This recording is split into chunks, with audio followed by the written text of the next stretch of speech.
বর্তমানে খে কুতাকার খতিব হয়ে গেল সেটা আমাদের দেখার বিষয় না। ওমর ইবনুল খাত্তাবের চাইতে বড় ইমানদার তুমি হওয়ার দাবি যদি করে থাকো সেটা তোমার ব্যাপার।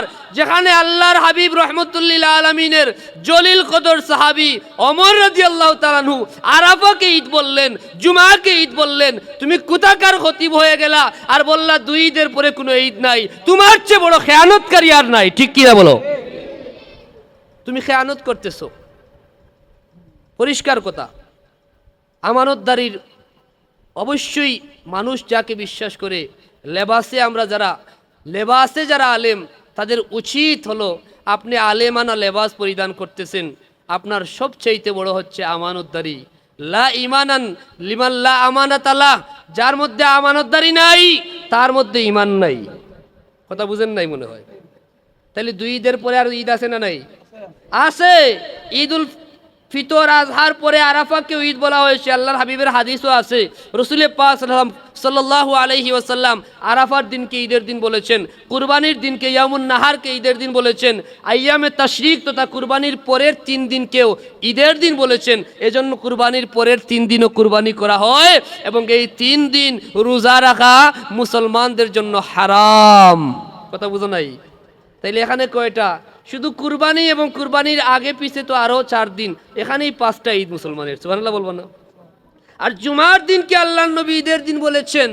এক বর্ণনায় এসেছে জুমা ঈদুল ফিতর এবং ঈদুল আজহার চাইতেও শ্রেষ্ঠ দিন। সুবহানাল্লাহ বলবেন না? রাসূলুল্লাহ বলেছেন যে ঈদুল ফিতর এবং ঈদুল আজহা থেকেও জুমার দিনের শ্রেষ্ঠত্ব বলেছেন, কারণ এই দিনের এক রাকাত জুমা ছাড়া 1000 রাকাতের সমান। সুবহানাল্লাহ বলেন? এরকম হাদিস আছে। রাসূলুল্লাহ সাল্লাল্লাহু আলাইহি ওয়াসাল্লাম ইরশাদ করেছেন জুমার দিন ঈদুল ফিতর এবং ঈদুল আজহার চাইতেও শ্রেষ্ঠ দিন, কারণ জুমার দিন যদি আমার কোনো উম্মত এক রাকাত সালাত আদায় করে জুমা ছাড়া 1000 রাকাতের সমান হবে। সুবহানাল্লাহিল আযীম। তাইলে বছরে 52টা জুমায় আর 52টা ঈদ পাওয়া গেল। কয়টা? এজন্য ঈদ শব্দের অর্থই হচ্ছে আউদুন থেকে হুয়ার রুজু, অর্থাৎ ফিরে আসাকে ঈদ বলা হয়। যে দিনটা বারবার ফিরে আসে, জুমার দিন বারবার ফিরে আসে, আসে না? এজন্য রাসূল পাক সাল্লাল্লাহু আলাইহি ওয়াসাল্লাম রবিউল আউয়ালের 12 তারিখ তিনি এই ধরাধামে তাশরীফ এনেছেন। এরপর থেকে রবিউল আউয়ালকে বিলীন করে দেয়া হয় নাই। কিয়ামত পর্যন্ত রবিউল আউয়াল গণনায় আসে না নাই? আছে তো? আছে। এবং এই গণনা নতুন শুরু হয় নাই। আল্লাহ পাক কুরআনে জানিয়ে দিয়েছেন যে এই 12 মাসে বছর গণনাটা সৃষ্টির সূচনা থেকেই শুরু এবং কিয়ামত পর্যন্ত থাকবে। তাইলে রবিউল আউয়াল বারবার আসবে, বছরে আসবে। রাসূলুল্লাহর আগমনের এই মুহূর্তটা যখনই আসবে তখনই আমাদের জন্য ঈদ। সুবহানাল্লাহ বলবেন না? যে ইমাম সাহেব বলেছেন আমরা ঈদ বানিয়ে দিয়েছি, যদি আমরা বানিয়েও দেই, তাইলে এমন এক উপলক্ষ করে, এমন একজনকে কেন্দ্র করে, এমন এক নিয়ামতের আগমনকে কেন্দ্র করে আমরা ঈদ বানিয়ে দিয়েছি, যার ব্যাপারে আল্লাহ কুরআনেও এই নজির রেখেছেন। হযরত ঈসা রূহুল্লাহ আল্লাহর দরবারে যখন প্রার্থনা করেছিলেন, রব্বানা আনজিল আলাইনা মাইদাতাম মিনাস সামা তাকুনু লানা ঈদাল লিআউয়ালিনা ওয়া আখিরিনা ওয়া আয়াতাম মিনকা ওয়ারযুকনা ওয়া আনতা খায়রুর রাযিকিন। বনি ইসরাইল যখন চতুর্দিক থেকে ঘেরাও করলো ঈসা রূহুল্লাহকে এবং বলল, যদি আপনি সত্য নবী হয়ে থাকেন এই মুহূর্তে আসমান থেকে আমাদের জন্য খাঞ্চাবর্তী রিজিক এনে আমাদের সামনে পেশ করুন, তাইলেই বুঝবো সত্যই আপনি আল্লাহর নবী, আল্লাহ আপনার কথা মতো আসমান থেকে রিজিক পাঠিয়ে দিয়েছেন। তখন হযরত ঈসা রূহুল্লাহ দোয়া করলেন, রব্বানা আনজিল আলাইনা মাইদাতাম মিনাস সামাই তাকুনু লানা ঈদাল লিআউয়ালিনা ওয়া আখিরিনা ওয়া আয়াতাম মিনকা ওয়ারযুকনা ওয়া আনতা খায়রুর রাযিকিন। আল্লাহ আপনি মেহেরবানি করে আসমান থেকে আমাদের জন্য খাঞ্চার ব্যবস্থা করুন।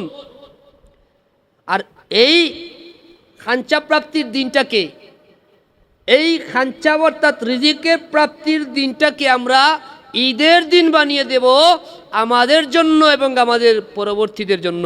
তাকুনু লানা ঈদাল লিআউয়ালিনা ওয়া আখিরিনা, আমাদের পরেও যারা আসবে তাদের জন্য এই দিনটাকে আমরা ঈদের দিন বানিয়ে দেব। সুবহানাল্লাহ বলবেন না?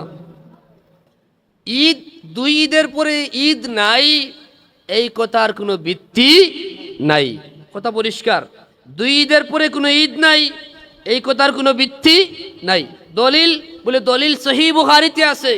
আল্লাহর হাবিব রহমতুল্লিল আলামিন সাল্লাল্লাহু তাআলা আলাইহি ওয়াসাল্লামের জলিল কদর সাহাবী, অর্ধজাহানের বাদশাহ, খলিফাতুল মুসলিমিন হযরত ওমর ইবনুল খাত্তাব রাদিয়াল্লাহু তাআলা আনহু। সুবহানাল্লাহ বলবেন না?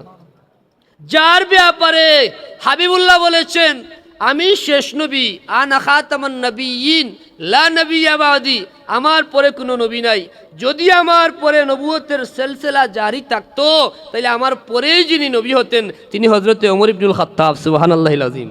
সেই ওমর ইবনুল খাত্তাব রাদিয়াল্লাহু তাআলা আনহুর দরবারে এক ইহুদি আগমন করে বলল যে ওমর রাদিয়াল্লাহু তাআলাকে সম্বোধন করে যে আপনার নবী মুহাম্মদুর রাসূলুল্লাহ সাল্লাল্লাহু তাআলা আলাইহি ওয়াসাল্লামের উপর এমন একখানা আয়াত নাজিল হয়েছে, যদি এই আয়াতখানা আমাদের নবীর উপর নাজিল হতো আমরা এই যেই দিন নাজিল হয়েছে ওই দিনটাকে ঈদের দিন বানিয়ে দিতাম। সুবহানাল্লাহ বলবেন না?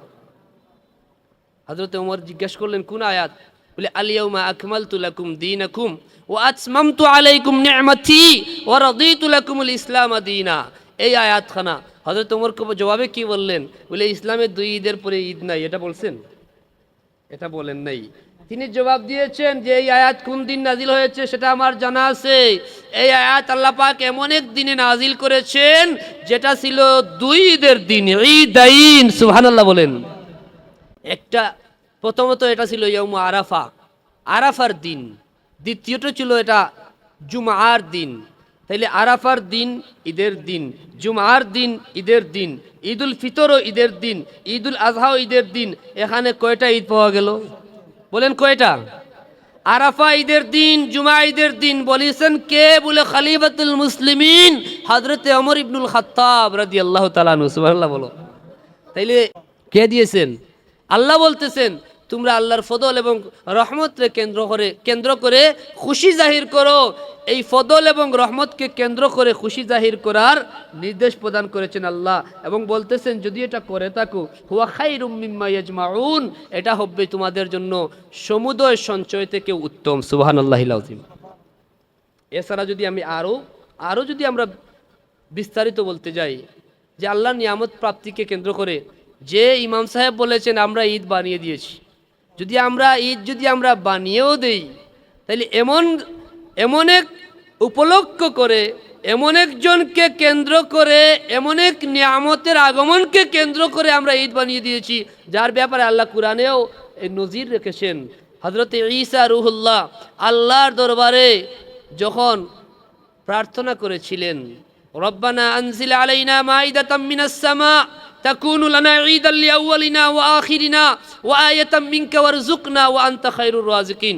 বনি ইসরাইল যখন চতুর্দিক থেকে ঘেরাও করলো ঈসা রূহুল্লাহকে এবং বলল যদি আপনি সত্য নবী হয়ে থাকেন এই মুহূর্তে আসমান থেকে আমাদের জন্য খাঞ্চাবর্তী রিজিক এনে আমাদের সামনে পেশ করুন, তাইলেই বুঝবো সত্যই আপনি আল্লাহর নবী, আল্লাহ আপনার কথা মতো আসমান থেকে রিজিক পাঠিয়ে দিয়েছেন। তখন হযরত ঈসা রূহুল্লাহ দোয়া করলেন, রব্বানা আনজিল আলাইনা মাইদাতাম মিনাস সামাই তাকুনু লানা ঈদাল লিআউয়ালিনা ওয়া আখিরিনা ওয়া আয়াতাম মিনকা ওয়ারযুকনা ওয়া আনতা খায়রুর রাযিকিন। আল্লাহ আপনি মেহেরবানি করে আসমান থেকে আমাদের জন্য খাঞ্চার ব্যবস্থা করুন। আর এই খাঞ্চা প্রাপ্তির দিনটাকে, এই খাঞ্চা অর্থাৎ রিজিকের প্রাপ্তির দিনটাকে আমরা ঈদের দিন বানিয়ে দেব আমাদের জন্য এবং আমাদের পরবর্তীদের জন্য। তাকুনু লানা ঈদাল লিআউয়ালিনা ওয়া আখিরিনা, আমাদের পরেও যারা আসবে তাদের জন্য এই দিনটাকে আমরা ঈদের দিন বানিয়ে দেব। সুবহানাল্লাহ বলবেন না? তাইলে যদি আসমান থেকে রিজিক পেয়েছেন, কি পেয়েছেন? রিজিক কে পেয়েছেন? ঈসা রূহুল্লাহ। যে ঈসা রূহুল্লাহ যদি খাঞ্চাবর্তী রিজিক পেয়ে ওই রিজিকের উপলক্ষে ঈদ বানাতে পারেন, তাইলে যিনি ঈসারও নবী, যার উম্মত হওয়ার জন্য জীবনভর ঈসা আলাইহিস সালাম আল্লাহর দরবারে প্রার্থনা করেছেন, সেই ঈসা রূহুল্লাহ যার উম্মত হওয়ার জন্য প্রার্থনা করেছেন, তার আগমনকে কেন্দ্র করে খুশি প্রকাশ করলে আল্লাহ নারাজ হবেন নাকি খুশি হবেন? কারণ নিঃসন্দেহে ঈসা আলাইহিস সালাম আল্লাহর পক্ষ থেকে রিজিক প্রাপ্তির দিনটাকে ঈদের দিন বানিয়ে দেবেন, এটা বলেছেন আল্লাহ নিঃসন্দেহে খুশি হয়েছেন বিদায় ঈসার কথাকে আল্লাহ নিজের কথা বানিয়ে কুরআনে হাকিমে তিনি হুবু তুলে ধরলেন যে এইভাবে আল্লাহর নবী ঈসা বলেছেন রব্বানা আনজিল আলাইনা মাইদাতাম মিনাস সামাই তাকুনু লানা ঈদাল লিআউয়ালিনা ওয়া আখিরিনা ওয়া আয়াতাম মিনকা ওয়ারযুকনা ওয়া আনতা খায়রুর রাযিকিন। রিজিক প্রাপ্তির দিনটাকে আমরা ঈদের দিন বানিয়ে দেব আমাদের জন্য, আমাদের পরবর্তীদের জন্য।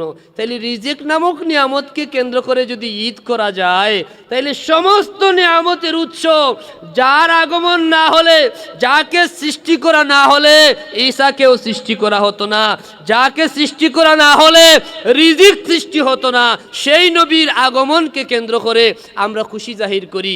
যদি ঈদ বলে থাকি তাইলে আল্লাহ খুশি হবেন নাকি বেজার হবেন? নিঃসন্দেহে আল্লাহ খুশি হবেন, কারণ খুশির নির্দেশও তো দিয়েছেন। ফালিয়াফরাহু বলতেছেন তোমরা খুশি জাহির করো। তাইলে বলেন আমরা যে করতেছি ঈদে মিলাদুন্নবী, এর সপক্ষে কোরআন হাদিসের দলিল আছে না নাই? স্বয়ং রাসূলুল্লাহ যে কাজ করেছেন, আল্লাহ পাক যে কাজ করেছেন, রাসূলুল্লাহর আগমনের আলোচনা স্বয়ং আমার আল্লাহ করেছেন, কোরআনের বর্ণনা আছে। কোরআনের সূরা আলে ইমরানে আপনারাই পড়েছেন وَإِذْ أَخَذَ اللَّهُ مِيثَاقَ النَّبِيِّينَ لَمَا آتَيْتُكُم مِّن كِتَابٍ وَحِكْمَةٍ ثُمَّ جَاءَكُمْ رَسُولٌ مُصَدِّقٌ لِّمَا مَعَكُمْ لَتُؤْمِنُنَّ بِهِ وَلَتَنصُرُنَّهُ। বলেন ওই দিনের কথা আপনি স্মরণ করুন যখন রূহের জগতে সমস্ত নবী রাসূলকে সমবেত করে আমি অঙ্গীকার নিয়েছিলাম। কি অঙ্গীকার নিয়েছিলাম? যে আমি আপনাদেরকে, অর্থাৎ আদম সফিউল্লাহ থেকে ঈসা রুহুল্লাহ পর্যন্ত সমস্ত নবী রাসূলকে আল্লাহ বললেন আপনাদেরকে আমি জমিনে প্রেরণ করব, নবুয়ত দান করব, রেসালত দান করব, কেতাব দান করব, হিকমত দান করব, ক্ষমতা দান করব। শর্ত হচ্ছে মুহাম্মদুর রাসূলুল্লাহ যখনই আগমন করবেন সাথে সাথে আপনি নবুয়তের আসন ছেড়ে উম্মতের কাতারে আসতে হবে, আমার হাবিবুল্লাহ মুহাম্মদুর রাসূলুল্লাহর উপর ঈমান আনতে হবে, জান মাল দিয়ে তাকে সাহায্য করতে হবে। সুবহানাল্লাহ বলেন। পবিত্র ঈদে মিলাদুন্নবী সাল্লাল্লাহু আলাইহি ওয়াসাল্লাম উপলক্ষে আমরা কেন এই দিনটাকে এত গুরুত্ব দিই, এই উপলক্ষটাকে কেন আমরা এত গুরুত্ব দিই?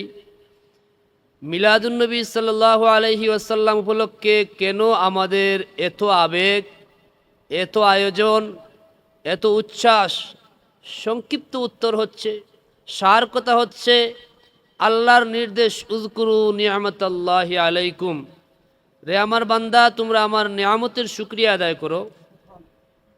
আল্লাহর কোরআনে আল্লাহ পাক স্পষ্ট আমাদেরকে স্মরণ করিয়ে দিয়েছেন ওয়া ইয তাআযানা রাব্বুকুম লা ইন শাকারতুম লা আযীদান্নাকুম ওয়া লা ইন কাফারতুম ইন্না আযাবি লাশাদীদ।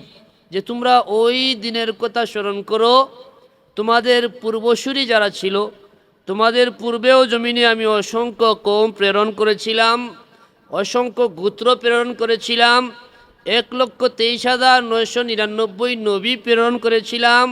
তাদের মধ্যে আমার ঘোষণা ছিল লা ইন শাকারতুম লা আযীদান্নাকুম ওয়া লা ইন কাফারতুম ইন্না আযাবি লাশাদীদ। যে আমি তোমাদেরকে যে নিয়ামত দান করেছি, আমার প্রদত্ত নিয়ামতের যদি তোমরা শুকরিয়া আদায় করো আমি নিয়ামত আরও বাড়িয়ে দেব। সুবহানাল্লাহ। আর যদি তোমরা নিয়ামতকে অস্বীকার করো, নাফরমানি করো, ইন্না আযাবি লাশাদীদ, জেনে রাখো নিশ্চয় আমি আল্লাহর প্রদত্ত শাস্তি বড়ই কঠিন। নাউজুবিল্লাহ বলেন। তাহলে এটা আমাদেরকে আল্লাহ পাক স্মরণ করিয়ে সতর্ক করতেছেন যে আমরা জানি আমাদের পূর্বে অনেক কওম ছিল, বনি ইসরাইল সহ অনেক কওম ছিল। বনি ইসরাইলের আলোচনা বেশি হয়, বনি ইসরাইলের মধ্যে আল্লাহ বেশিরভাগ নবী প্রেরণ করেছেন, এজন্য আমরা বনি ইসরাইলকে চিনি। এছাড়া কওমে লূত ছিল, আরও অনেক কওম ছিল, কওমে নূহ ছিল, নূহ আলাইহিস সালামের কওম ছিল। অনেকেই জমিনে আগমন করেছে, আল্লাহ প্রদত্ত নিয়ামত বুক করেছে, নিয়ামতকে কেন্দ্র করে শুকরিয়া আদায় করে নাই বিদায় অনেক কওমকে আল্লাহ পাক সমূলে ধ্বংস করে দিয়েছেন। নাউজুবিল্লাহি মিন যালিক। এজন্য আল্লাহ আমাদেরকে স্মরণ করিয়ে দিচ্ছেন যে অতীতে যেভাবে আমার ঘোষণা ছিল এই ঘোষণা এখনও বলবৎ আছে। যদি তোমরা আমার নিয়ামতের শুকরিয়া আদায় করো আমি নিয়ামত আরও বাড়িয়ে দেব, আর যদি নিয়ামতকে তোমরা অস্বীকার করো, নাশুকরি করো, নাফরমানি করো, জেনে রাখো নিশ্চয় আমার শাস্তি বড়ই কঠিন। নাউজুবিল্লাহি মিন যালিক। তাহলে এই আয়াত থেকে আমরা কি শিক্ষা পেলাম? স্পষ্টই আল্লাহ পাক আমাদেরকে জানিয়ে দিয়েছেন নিয়ামতকে কেন্দ্র করে শুকরিয়া আদায় করা আমাদের জন্য, প্রত্যেক মুমিন মুসলমানদের জন্য আবশ্যক। এবং যদি শুকরিয়া আদায় আমরা না করি তাহলে আমাদের জন্য এটা বিপজ্জনক, শাস্তি মুখামুখি আমাদেরকে হতে হবে। আমরা সবাই বলি নাউযু বিল্লাহি মিন যালিক। এইবার যদি আমরা নিয়ামতের আলোচনা করি, আল্লাহ প্রদত্ত নিয়ামত, অসংখ্য অগণিত নিয়ামত আল্লাহ পাক আমাদেরকে দান করেছেন। আমরা যেদিকেই তাকাই শুধু আল্লাহর নিয়ামতই দেখতে পাই। আমার মাথা থেকে পা পর্যন্ত, সকাল থেকে সন্ধ্যা পর্যন্ত, সন্ধ্যা থেকে ফজর পর্যন্ত, মাশরিক থেকে মাগরিব পর্যন্ত, শিমাল থেকে জুনুব পর্যন্ত, যেদিকেই তাকাই শুধু আল্লাহর নিয়ামত আর নিয়ামত, ঠিক কিনা বলেন? সূর্যের আলো পাই আমরা, চন্দ্র সূর্য গ্রহ নক্ষত্র, পৃথিবীর যেদিকেই তাকাই শুধু আল্লাহর নিয়ামত রাজিই দেখতে পাই। আল্লাহ পাক পরিষ্কার আমাদেরকে জানিয়ে দিয়েছেন, ওয়া ইন তাউদ্দু নি'মাতাল্লাহ লা তুহসুহা, এত বেশি নিয়ামত আমি তোমাদেরকে দান করেছি, যদি তোমরা এই নিয়ামত শুধু গণনা করতে থাকো তোমাদের জীবন শেষ হয়ে যাবে, নিয়ামত গুণে শেষ করতে পারবা না। সুবহানাল্লাহ বলবেন না? এত নিয়ামত আল্লাহ দান করেছেন। আবার নিয়ামতের শুকরিয়া আদায়ের জন্য আমাদেরকে নির্দেশ প্রদান করেছেন।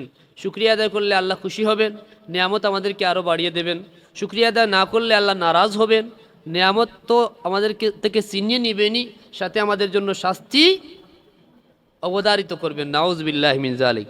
এখন এত নিয়ামত তন্মধ্যে আমাদের যদি আমরা দেখি যে যত সব নিয়ামত আল্লাহ পাক আমাদেরকে দান করেছেন, আমাদের যে 3.5 হাত বডি, এই বডির মধ্যে আল্লাহ যত অঙ্গ প্রত্যঙ্গ দান করেছেন, মাথা থেকে পা পর্যন্ত এক একটা অঙ্গ প্রত্যঙ্গের যে মূল্য যদি চিন্তা করি, যার চোখ নাই তাকে বললে বুঝবেন চোখের মূল্য কত। আমাদেরকে আল্লাহ পাক যে ব্রেইন দান করেছেন, আধুনিক বিজ্ঞান বলতেছে শুধু এই ব্রেইনেরই বাজার মূল্য হচ্ছে 30,000 কোটি টাকা। সুবহানাল্লাহ।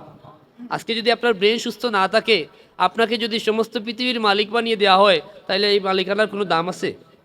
যদি আপনি সত্যবিদ্যাই না বুঝেন, যদি আপনি সাধকালই না বুঝেন, যদি ন্যায় না বুঝেন, আপনার ব্রেইনটা যদি কাজই না করে, তাইলে সমস্ত পৃথিবীর মালিক আপনাকে বানিয়ে দিলে তো কোনো লাভ নেই। এজন্য যেদিকে তাকাই শুধু নিয়ামত, আর সে নিয়ামতের শুকরিয়া আদায় করা আমাদের জন্য আবশ্যক, অতীব জরুরি। আর এই নিয়ামতগুলোর মধ্যে সবচেয়ে শ্রেষ্ঠ নিয়ামত আমি যদি বলি, এই যে আপনাকে 30,000 কোটি টাকার ব্রেইন দান করা হয়েছে, কোটি কোটি টাকার হার্ট দান করা হয়েছে, লিভার দান করা হয়েছে, কিডনি দান করা হয়েছে, চক্ষু দান করা হয়েছে, কিন্তু এত নিয়ামত দিয়ে আল্লাহ কোথাও বলেন নেই যে আমি তোমাদেরকে এত মূল্যবান একটা ব্রেইন দিয়েছি, এটা আমার অনুগ্রহ। কিন্তু আল্লাহ পাক রব্বুল আলামিন যত সব নিয়ামত দান করেছেন, তন্মধ্যে সবচাইতে শ্রেষ্ঠ নিয়ামত আল্লাহ পাক আমাদেরকে দান করেছেন, যে নিয়ামত দিয়ে আল্লাহ নিজে বলতেছেন, লাকাদ মান্নাল্লাহু আলাল মুমিনিন, আমি ইমানদারদের উপর অনুগ্রহ করেছি আমার হাবিব মুহাম্মদুর রাসূলুল্লাহ সাল্লাল্লাহু আলাইহি ওয়াসাল্লামকে তাদের নবী হিসেবে পাঠিয়েছি। সুবহানাল্লাহিল আযীম। আমাদেরকে আমাদের মধ্যে পাঠিয়েছেন রাসূলুল্লাহ সাল্লাল্লাহু আলাইহি ওয়াসাল্লাম। এত নিয়ামত আমি দান করেছি, অসংখ্য অগণিত নিয়ামত, কিন্তু এত নিয়ামত আল্লাহ পাক দিয়ে আমাদেরকে খুঁটা দেননি, বলেননি যে এটা আমার অনুগ্রহ ছিল। একমাত্র তার হাবিব মুহাম্মদুর রাসূলুল্লাহ সাল্লাল্লাহু আলাইহি ওয়াসাল্লামের ব্যাপারে বলছেন, লাকাদ মান্নাল্লাহ, এটা আমার অনুগ্রহ তোমাদের প্রতি আমি করেছি।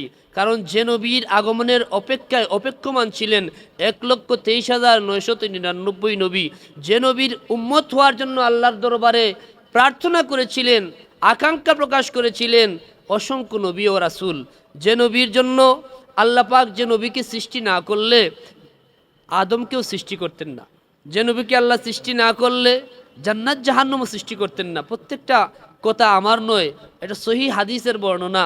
আল্লাহ পাক জানিয়ে দিয়েছেন, হযরতে আদম সফিউল্লাহ যখন আল্লাহর দরবারে প্রার্থনা করলেন যে আল্লাহ, আপনার হাবিব মুহাম্মদুর রাসূলুল্লাহ সাল্লাল্লাহু আলাইহি ওয়াসাল্লামের ওসিলা নিয়ে আমি আপনার দরবারে প্রার্থনা করতেছি, আমার দোয়া আপনি কবুল করুন। আল্লাহ পাক রব্বুল আলামিন বললেন, আদম, এখনও তো আমার হাবিব মুহাম্মদুর রাসূলুল্লাহর প্রকাশ হয়নি, ওনাকে আমি এখনো প্রকাশ করিনি, ওনার জুহুর এখনো হয় নাই, তুমি কিভাবে ওনাকে চিনলা? সুবহানাল্লাহ বলবেন না?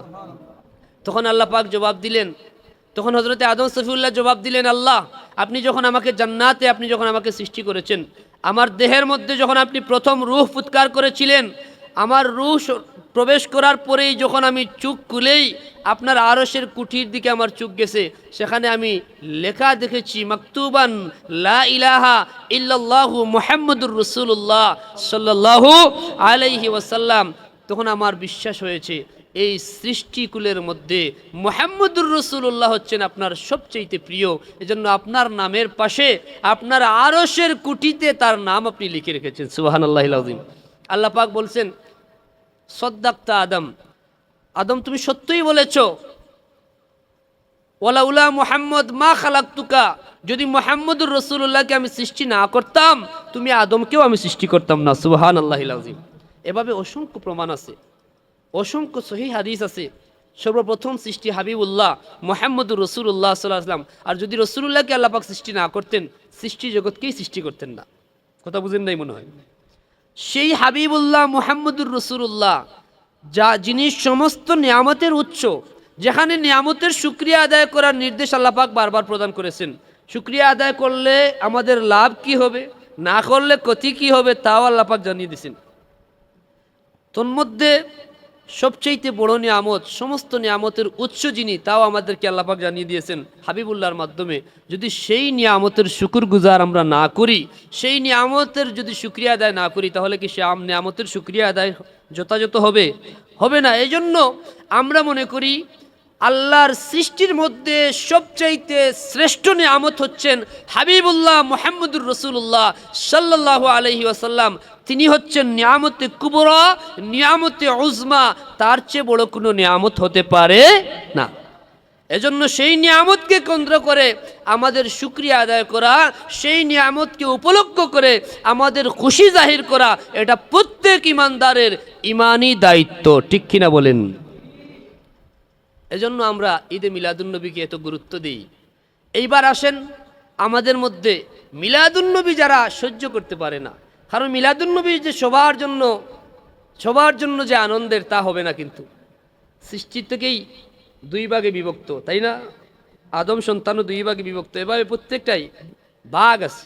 বিশেষ করে হাবিবুল্লাহ আসার পর সমস্ত দুনিয়ার মানুষকে আল্লাহ পাক তিন ভাগে বিভক্ত করে দিয়েছেন। কোরআনে আমরা জানছি, কোরআনের মাধ্যমে আমাদেরকে জানিয়ে দিয়েছেন ইমানদার এক ভাগ, কাফের এক ভাগ, মুনাফেক আর এক ভাগ, আছে না নাই? এজন্য হাবিবুল্লাহ সাল্লাল্লাহু আলাইহি ওয়াসাল্লামের আগমন তাম সৃষ্টিকুলের জন্য এটা আনন্দের ছিল। একমাত্র আদম এবং আদম সন্তানের চিরশত্রু, জাতশত্রু ইবলিস মালউন ব্যতীত সমস্ত সৃষ্টিকুল, আকাশ, সাত আসমান, সাত জমিন, তাম মাখলুকাত আনন্দে আত্মহারা হয়েছিল। সুবহানাল্লাহিল আযীম। একমাত্র আনন্দিত হতে পারে নাই, বরংস কষ্ট পেয়েছিল, সীমাহীন কষ্ট পেয়েছিল মালউন ইবলিস। নাউযুবিল্লাহ বলেন। বিদায়া এবং নেহায়ার মধ্যে উল্লেখ আছে যে ইবলিস তার জীবনে 4 বার সবচেয়ে বেশি কষ্ট পেয়েছিল এবং কান্না পর্যন্ত করেছিল, চিৎকার করে করে কান্না করেছিল। তন্মধ্যে প্রথম হচ্ছে যখন তাকে আল্লাহ পাক বেহেশত থেকে বহিষ্কার করলেন, তারপর আল্লাহ পাক যখন তাকে বললেন ফা ইন্নাকা রাজিম, তুমি অভিশপ্ত। 3 নাম্বার যখন হাবিবুল্লাহ মুহাম্মদুর রাসূলুল্লাহর মিলাদ হয়ে গেল, রাসূলুল্লাহ যখন পৃথিবীতে আগমন করলেন, সে এত বেশি কষ্ট পেয়েছিল, চিৎকার করে করে কান্না করেছিল। নাউজুবিল্লাহ। কেন? বলে এখন আর আমার রাজত্ব এই পৃথিবীতে থাকবে না। নাউজুবিল্লাহ বলবেন না? এবং এখন আমরা এই বিষয়গুলো থেকে আমরা যে বিষয়টা আমাদের কাছে পরিষ্কার হয়ে গেল যে আল্লাহর হাবিব সাল্লাল্লাহু আলাইহি ওয়াসাল্লামের আগমনে সবাই খুশি হয়েছিল সত্য, কিন্তু এক পক্ষ নারাজ ছিল। সেটার নেতৃত্বে ছিল কে? ইবলিস।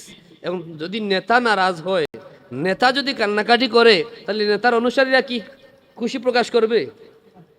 আজকে যদি তোমার যারা খুব মহব্বত করো, এখানে তোমাদের আসাতাদায়ে কেরামকে, তোমাদের প্রিন্সিপাল হুজুর যদি এখানে বিলাপ করে কান্না শুরু করে, এখানে কোনো ছাত্র, এমন পাষাণ ছাত্র আছে যে সে হাসি ঠাট্টা করবে? সবাই কষ্ট পাবে। এই জন্য মালউন ইবলিস আল্লাহর হাবিবের আগমনে কষ্ট পেয়েছিল। সেই থেকে তার অনুসারী যারা কিয়ামত পর্যন্ত তাকে যারা ফলো করবে, তারা নিঃসন্দেহে হাবিবুল্লাহর মিলাদকে কেন্দ্র করে কষ্ট পাবে। ঠিক কিনা বলো?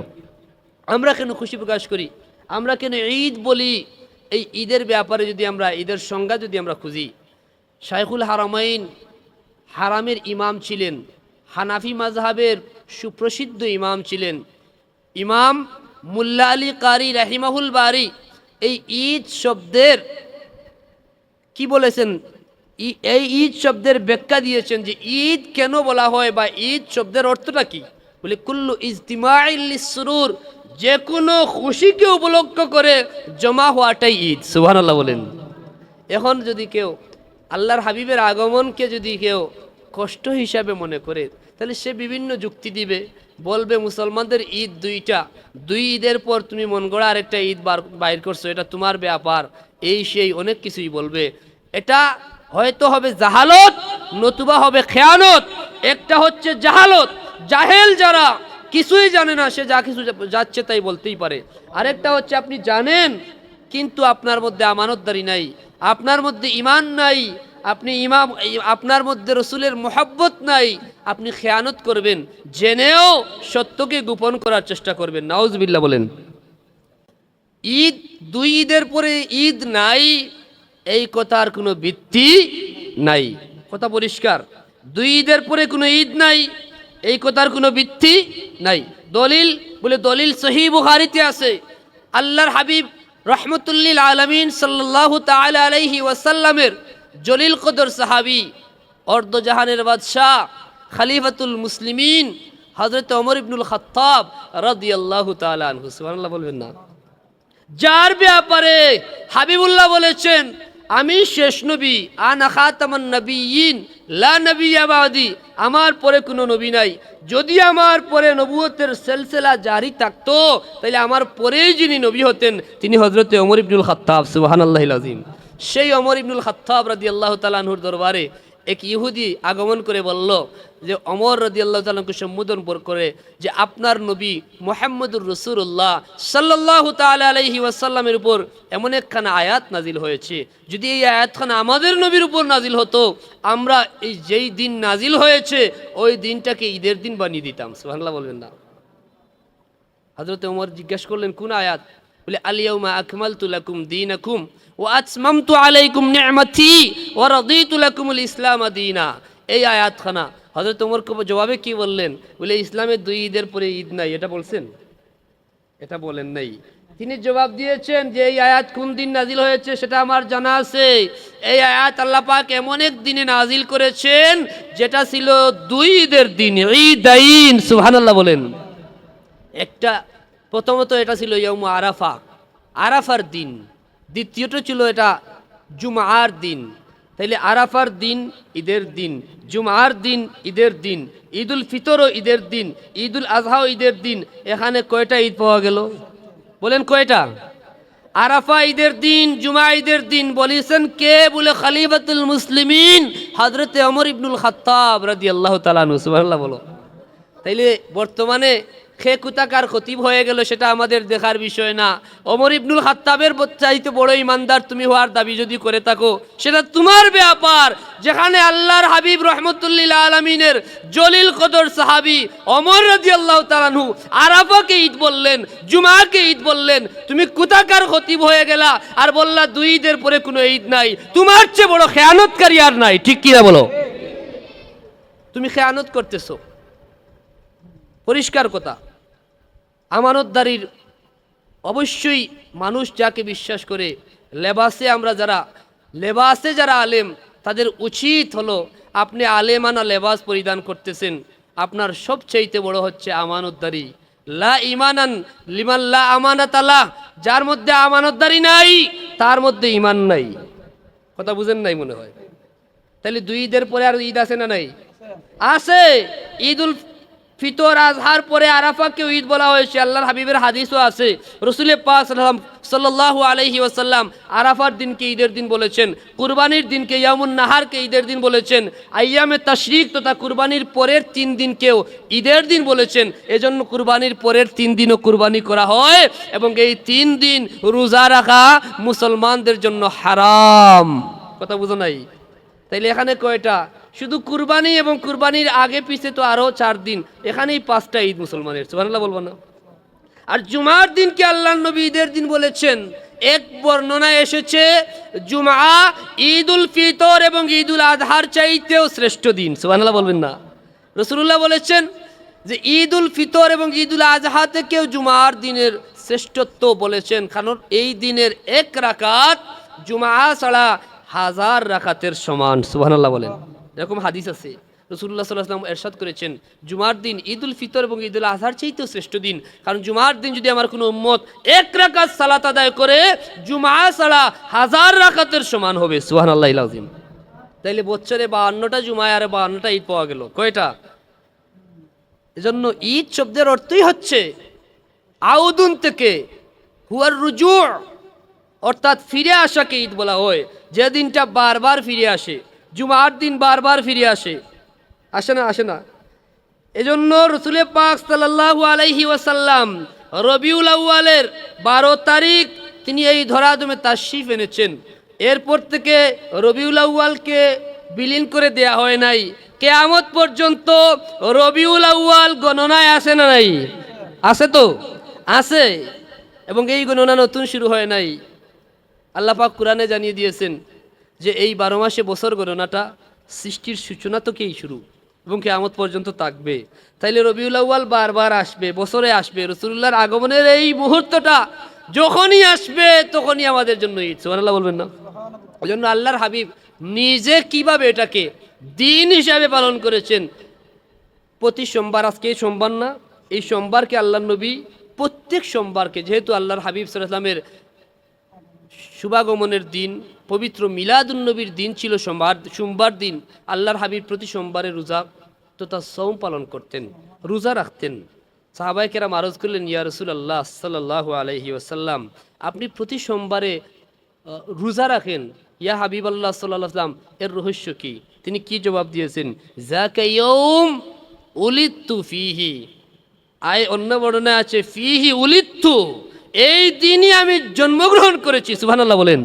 যেই দিন তিনি জন্মগ্রহণ করেছেন ওই দিন তিনি নিজে সাল্লাল্লাহু আলাইহি ওয়াসাল্লাম প্রতি সোমবারে রোজার মাধ্যমে আল্লাহর শুকরিয়া আদায় করেছেন। সুবহানাল্লাহ বলবেন না? আমরা উম্মত হয়ে কি করতেছি? অথচ উম্মতের দাবিদার হলে আপনার জন্য আবশ্যক হচ্ছে আপনার বাবা, আপনার মা, আপনার সন্তান তথা সমস্ত দুনিয়ার মানুষের চাইতে বেশি মহব্বত রাসূলুল্লাহর প্রতি রাখা। সহিহ বুখারীর হাদিস, লা ইউমিনু আহাদুকুম হাত্তা আকুনা হাব্বা ইলাইহি মিন ওয়ালিদিহি ওয়া ওয়ালাদিহি ওয়ান নাসি আজমাইন, ততক্ষণ পর্যন্ত সে ঈমানদার হতে পারবে না যতক্ষণ না তার মা, তার বাবা, তার সন্তান সন্ততি, এমনকি সমস্ত দুনিয়ার মানুষের চাইতে বেশি মহব্বত রাসূলুল্লাহর প্রতি রাখবে। সুবহানাল্লাহ বলবেন না? আরেক বর্ণনা, হযরত ওমর রাদিয়াল্লাহু তাআলা বললেন, ইয়া রাসূলুল্লাহ, আপনাকে আমি সবার চাইতে বেশি ভালোবাসি, সবার চাইতে বেশি, কিন্তু আমার জীবনের চাইতে বেশি না। আল্লাহ নবী বললেন, এখনো তুমি পূর্ণতা লাভ করো নাই। কিছুক্ষণের মধ্যেই হযরত ওমর ফারুক রাদিয়াল্লাহু তাআলা বললেন, আল্লাহর কসম, যিনি আপনাকে রাসূল হিসেবে প্রেরণ করেছেন সেই সত্তার কসম করে বলছি, ইয়া রাসূলুল্লাহ, আমার জীবনের চাইতে আমি আপনাকে বেশি ভালোবাসি। সুবহানাল্লাহিল আযীম। আল্লাহ নবীকে বলেছেন, এইবার তুমি পূর্ণতা লাভ করলে, পরিপূর্ণ ঈমানদার হয়ে গেলে। সুবহানাল্লাহ বলবেন না? তো রাসূলুল্লাহকে জীবনের চাইতে বেশি মহব্বত করা হচ্ছে ঈমানের দাবি। আপনি অনেক কিছুই করতে পারেন, আপনারা অনেক কিছুই করতে পারেন, আমরা পয়েন্ট ধরে ধরে দেখাতে পারবো, ওইদিকে আমরা যেতে চাই না। আমরা বলতে চাই যেখানে সুস্পষ্ট দলিল আছে আল্লাহর কোরআনে রসুল পাক সাল্লামকে কেন্দ্র করে খুশি জাহির করার, আল্লাহ পাক পরিষ্কার জানিয়ে দিয়েছেন, কুল বিফাদলিল্লাহি ওয়া বিরহমাতিহি ফাবিযালিকা ফালইফরাহু, হে আমার হাবিব, আপনি জানিয়ে দিন তাদেরকে আল্লাহর ফদল এবং রহমত, এটাকে কেন্দ্র করে তারা যেন খুশি জাহির করে। সুবহানাল্লাহ বলবেন না? হযরতে আব্দুল্লাহ ইবনে আব্বাস রাদিয়াল্লাহু তাআলা আনহু এই আয়াতের ব্যাখ্যা দিতে গিয়ে বলেন, ফাদল আই ইলম, আল্লাহর ফজল কি বলেছেন আল্লাহ, যে আল্লাহর ফদলের ব্যাপারে এখানে অসংখ্য ফদলের মধ্যে সবচাইতে বড় ফদল যেটা, সেটার কথা বলেছেন আল্লাহ ইলম, মানুষকে যে জ্ঞান দান করা হয়েছে সবচাইতে বড় জ্ঞান হচ্ছে ইলমে ওহির জ্ঞান তথা কুরআন, এটা হচ্ছে আল্লাহর ফদল। আর রহমত হচ্ছেন ওয়ামা আরসালনাকা ইল্লা রাহমাতাল লিল আলামিন, মুহাম্মদুর রাসূলুল্লাহ সাল্লাল্লাহু আলাইহি ওয়াসাল্লাম, কারণ এর চাইতে বড় আর কোনো রহমত নাই। আল্লাহর সৃষ্টির মধ্যে সবচাইতে বড় রহমত হলেন রহমতুল লিল আলামিন মুহাম্মদুর রাসূলুল্লাহ সাল্লাল্লাহু আলাইহি ওয়াসাল্লাম। তাইলে ইলম এবং রহমতকে কেন্দ্র করে খুশি জাহির করার নির্দেশ কে দিয়েছেন? আল্লাহ বলতেছেন, তোমরা আল্লাহর ফদল এবং রহমতকে কেন্দ্র করে খুশি জাহির করো। এই ফদল এবং রহমতকে কেন্দ্র করে খুশি জাহির করার নির্দেশ প্রদান করেছেন আল্লাহ, এবং বলতেছেন যদি এটা করে থাকো হুয়া খায়রুম মিম্মা ইয়াজমাউন, এটা হবে তোমাদের জন্য সমুদয় সঞ্চয় থেকে উত্তম। সুবহানাল্লাহিল আযীম। এছাড়া যদি আমি আরো যদি আমরা বিস্তারিত বলতে যাই যে আল্লাহর নিয়ামত প্রাপ্তিকে কেন্দ্র করে যে ইমাম সাহেব বলেছেন আমরা ঈদ বানিয়ে দিয়েছি, যদি আমরা বানিয়েও দেই, তাহলে এমন এক উপলক্ষ করে, এমন একজনকে কেন্দ্র করে, এমন এক নিয়ামতের আগমনকে কেন্দ্র করে আমরা ঈদ বানিয়ে দিয়েছি, যার ব্যাপারে আল্লাহ কুরআনেও এই নজির রেখেছেন।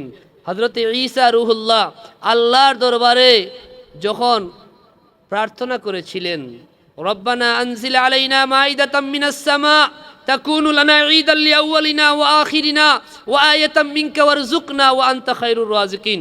বনি ইসরাইল যখন চতুর্দিক থেকে ঘেরাও করলো ঈসা রূহুল্লাহকে এবং বলল, যদি আপনি সত্য নবী হয়ে থাকেন এই মুহূর্তে আসমান থেকে আমাদের জন্য খাঞ্চাবর্তী রিজিক এনে আমাদের সামনে পেশ করুন, তাইলেই বুঝবো সত্যই আপনি আল্লাহর নবী, আল্লাহ আপনার কথা মতো আসমান থেকে রিজিক পাঠিয়ে দিয়েছেন।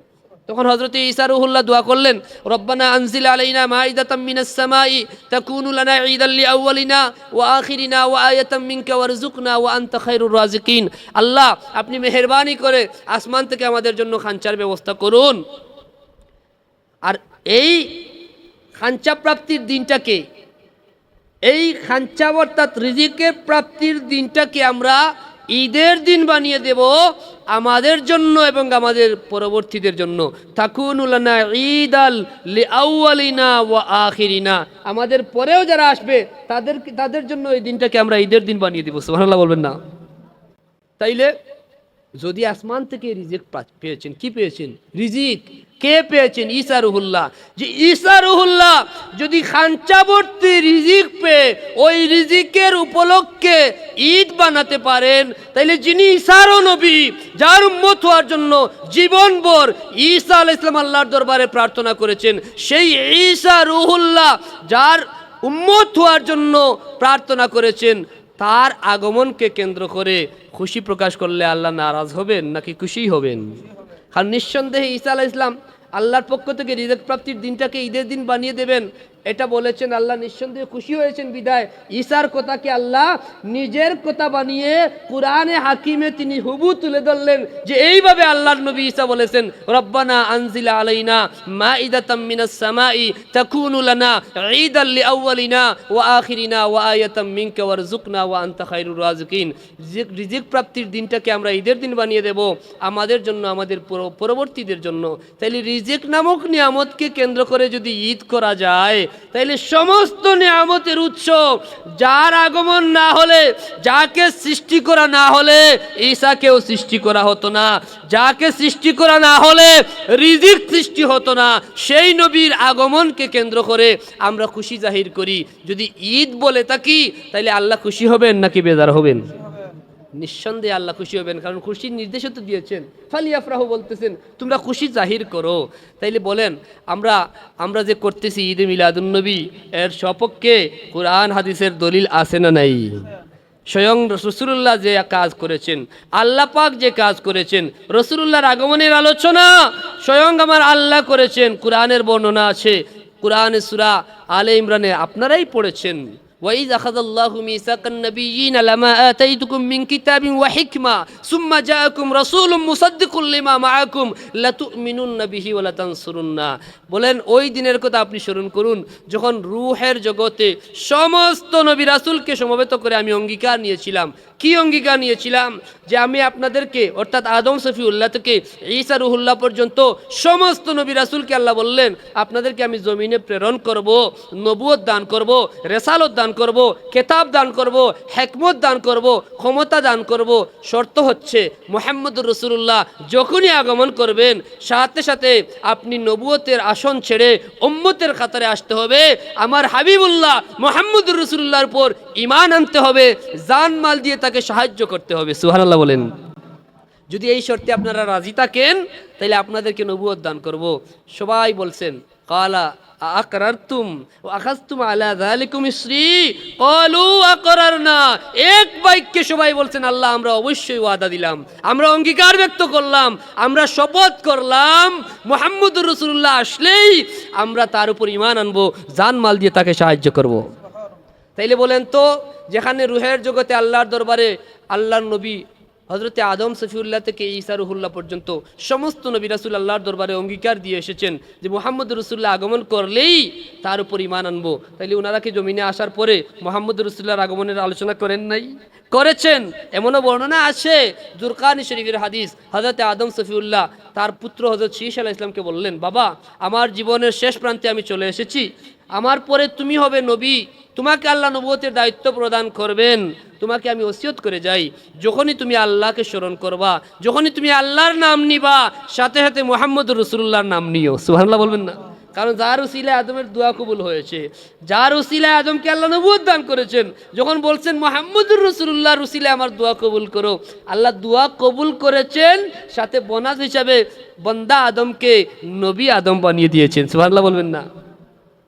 যার উসিলায় তিনি নবুয়ত লাভ করেছেন, বললেন সেই নবীকে আপনি কি করবেন? স্মরণ করবেন, সেই নবীর জিকির করবেন আল্লাহর সাথে সাথে। কারণ যখন আমি জান্নাতে ছিলাম, জান্নাতের প্রত্যেকটা কামরায় কামরায়, চৌকাটে চৌকাটে, গাছের প্রত্যেকটা পাতায় পাতায় যেখানেই দেখেছি আল্লাহর নাম, সেখানেই ছিল মুহাম্মদুর রাসূলুল্লাহ সাল্লাল্লাহু আলাইহি ওয়াসাল্লাম।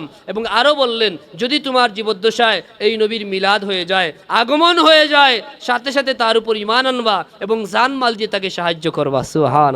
এভাবে যুগে যুগে প্রত্যেকেই আল্লাহর নবীর আগমনের সুসংবাদ দিয়েছেন, আলোচনা করেছেন। শেষ পর্যন্ত ঈসা রুহুল্লাহ কি বললেন? ওয়া মুবাশশিরাম বিরাসূলিন ইয়াতি মিন বাদি ইসমুহু আহমদ। আমি শুধু নবী নয়, এখানেই আমার পরিচয় শেষ না, আমি এখানে ঘোষক হিসাবে এসেছি। আমার পরেই আসবেন সৃষ্টিকুলের প্রধান আকর্ষণ, যাকে আসমানে আহমদ বলা হয়েছে, জমিনে মুহাম্মদ সাল্লাল্লাহু, উনার সুসংবাদ, আগমনের সুসংবাদ নিয়ে আমি এসেছি। ঈসা রুহুল্লাহর পরেই মুহাম্মদুর রাসূলুল্লাহ এসেছেন। তাইলে এই আগমনের আলোচনা, মিলাদের আলোচনা রুহের জগতেও ছিল, আদম থেকে ঈসা পর্যন্তও ছিল, কিয়ামত পর্যন্ত ইনশাআল্লাহ থাকবে। ঠিক কিনা বলেন? থাকবে ইনশাআল্লাহ। আপনারা যতই বিরোধিতা করেন আর রাসূলুল্লাহর তাজকিরা বন্ধ করার যতই অপচেষ্টা করেন না কেন, আল্লাহর কসম করে বলি, হাবিবুল্লাহর তাজকিরা বন্ধ করার ক্ষমতা আপনাদের নাই, নাই, নাই। এটাই সত্য। কারণ আল্লাহর হাবিবের আলোচনা, আল্লাহর হাবিবের শান, আল্লাহর হাবিবের মান, আল্লাহর হাবিবের তাজকিরা বুলন্দ করেছেন আমার আল্লাহ। আল্লাহ বলেছেন, ওয়ারাফা'না লাকা যিকরাক, হাবিব আপনাকে, আপনার জিকিরকে আমি সবার ঊর্ধ্বে স্থান দিয়েছি। সুবহানাল্লাহ বলবেন না? জিবরিল আমিন আগমন করলেন, আল্লাহ প্রেরণ করলেন, বললেন যাও হাবিবুল্লাহকে জিজ্ঞাসা করো কিভাবে আমি তার জিকিরকে বুলন্দ করেছি, তিনি বলবেন। আল্লাহ নবী জবাব দেন নাই, কারণ এখানে হাবিবুল্লাহর শান, হাবিবুল্লাহর শান, আল্লাহ পাক, আল্লাহর হাবিব সবসময় আল্লাহর মুখ থেকেই শুনতেই পছন্দ করেছেন, আর আল্লাহর শান তিনি নিজে বর্ণনা করেছেন। সুবহানাল্লাহ বলবেন না? এবং আল্লাহ তাই করেছেন, কুল বলেছেন। যখন আল্লাহর পরিচয় জমিনের মধ্যে প্রকাশ করার কথা ছিল, আল্লাহ বলেছেন আপনার জবান দিয়ে আপনি বলুন, কুল হুয়াল্লাহু আহাদ, আল্লাহ যে এক। এই ঘোষণাটা কথা আল্লাহর, কথা কার? আল্লাহর, কিন্তু জবান হবে আপনি রাসূলুল্লাহর। আপনার জবানে ঘোষণা দেন, কুল হুয়াল্লাহু আহাদ, আপনি বলে দিন আল্লাহ এক। সুবহানাল্লাহ বলবেন না? আর হাবিবুল্লাহর পরিচয়, হাবিবুল্লাহর শান, এটা আল্লাহ নিজেই বর্ণনা করেছেন, মুহাম্মাদুর রাসূলুল্লাহ। সুবহানাল্লাহ বলবেন না? এখানে বলেন নাই, কুল বলেছেন। কারণ এখানে হাবিবুল্লাহর পরিচয় সরাসরি আল্লাহ পাক, হাবিবুল্লাহর শান আল্লাহ পাক বর্ণনা করছেন, ইন্নাল্লাহা ওয়া মালাইকাতাহু ইউসাল্লুনা আলান নবী, নিশ্চয় আল্লাহ এবং তার तमाम ফেরেশতাকুল ইউসাল্লুনা, নবী পাকের উপর দুরূদ পড়তে আছেন, পড়তে থাকবেন কিয়ামত অবধি। সুবহানাল্লাহ বলবেন না? ইয়া আইয়ুহাল্লাযীনা আমানু সাল্লু আলাইহি ওয়া সাল্লিমু তাসলিমা। এখানেই আমাদের জন্য চোখ কান খোলার ব্যবস্থা, যে তোমরা এটা নিয়ে বেশি চিন্তিত হওয়ার কারণ নাই, এটা নিয়ে কোনো সংগ্রামের প্রয়োজন নাই যে তোমাকে বাধ্য করতে হবে, তুমি মিলাদুন নবী কেন করবা না, অবশ্যই করতে হবে। না না না না, রাসূলুল্লাহর দুরূদ পড়তেই হবে না, এটা আমাদের জন্য জোর জবরদস্তির বিষয় না। আল্লাহ পরিষ্কার বলেছেন, যে কাজ স্বয়ং আল্লাহ করতেছেন, যে কাজ তামাম ফেরেশতাকুল করতেছেন, সেই কাজ সবার ভাগ্যে জুটবে না। এখানে তিন ভাগ আছে, কাফের, মুনাফিক। ওদেরকে আল্লাহ পৃথক করে দিয়েছেন যে কাফেরের এটা সহ্য হবে না, মুনাফিকের এটা ভালো লাগবে না। ইয়া আইয়ুহাল্লাযীনা আমানু, তোমরা যারা ঈমানদার, যাদেরকে আমি মেহেরবানি করে দৌলতে ঈমান দান করেছি, সাল্লু আলাইহি, তোমাদের কাজ এই মুবারক কাজে, এই মহান কাজে তোমাদের অংশগ্রহণের সুযোগ আমি রেখেছি। সাল্লু, তোমরা আমার হাবিবের উপর দুরূদ পড়ো, ওয়া সাল্লিমু তাসলিমা, তাকে সালাম জানাও সসম্মানে। সুবহানাল্লাহ বলবেন না? আল্লাহ পাক হাবিবুল্লাহর জিকিরকে বলেছেন, ওয়ারাফা'না লাকা যিকরাক, হাবিব আপনার জিকিরকে আমি সুউচ্চ আসনে আসীন করেছি। জিবরিল আমিন যখন বললেন আল্লাহর নবী জবাব দেন নাই, বললেন আল্লাহ ভালো জানেন কিভাবে আমার জিকিরকে সুউচ্চ আসনে আসীন করেছেন। তখন জিবরিল আবার আল্লাহর দরবারে গেলেন, আল্লাহ জানিয়ে দিলেন, যাও তুমি বলে দাও আমার হাবিবকে, ইজা যুকিরতু যুকিরতা মাই, উনার জিকিরকে আমি এমনভাবে